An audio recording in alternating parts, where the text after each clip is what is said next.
So today's video will be about prayer, and more specifically requirements for answered prayer. Forgiveness is number one.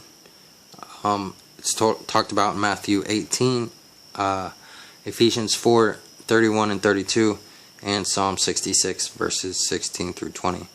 The second condition for answered prayer stands out as the main theme in the story of the 10 lepers in Luke 17, thankfulness. Why would Jesus heal all 10 if this trait is so important and only one came back to thank him? First, they all obeyed him. The other explanation could simply be God's mercy. But Jesus did bring up the issue when he asked, "Was no one found to return and give praise to God except this foreigner?" He highlighted how much God values a thankful heart. Jesus also revealed himself as God, kind of casually. Also, the 9 lepers were cleansed, but Jesus told the thankful one he was made well or whole. That distinction could have meant a dramatic difference. Perhaps God restored fingers or toes the man could have lost to the disease. At the very least, God filled his heart with great joy and peace. It's also mentioned in 1 Thessalonians 5:18, when we learn to thank God in everything, no matter what, instead of trying to escape difficult situations, we not only grow through them, we please God. Thankfulness constantly reminds us that God is always with us.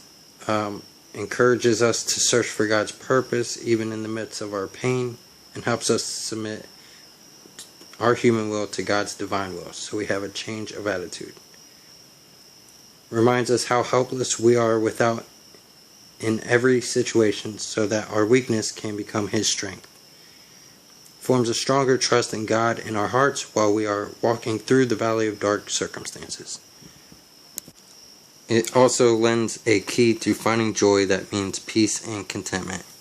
It makes a powerful impact on others when they see us triumphing over very difficult circumstances. It directs our thoughts back to God instead of on ourselves or on our situation.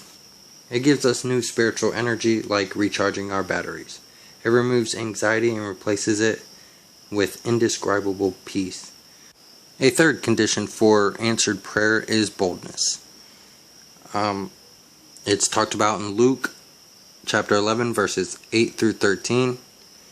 It took courage for the man to go to a friend at a very impractical moment and ask for help. Notice when the man had a genuine need, he didn't go to a stranger. He must have believed his friend would help. Although God never gets grouchy or tells us to come back later, but he usually expects us to ask, seek, and knock in persistent prayer. One reason he wants us to pray has to do with the benefits of a regular dose of humility. F.B. Meyer said, "The great tragedy of life is not unanswered prayer, but unoffered prayer." It's talked about in Hebrews chapter 10 verses 19 through 23 and Ephesians chapter 3 verse 12. Thank you for watching.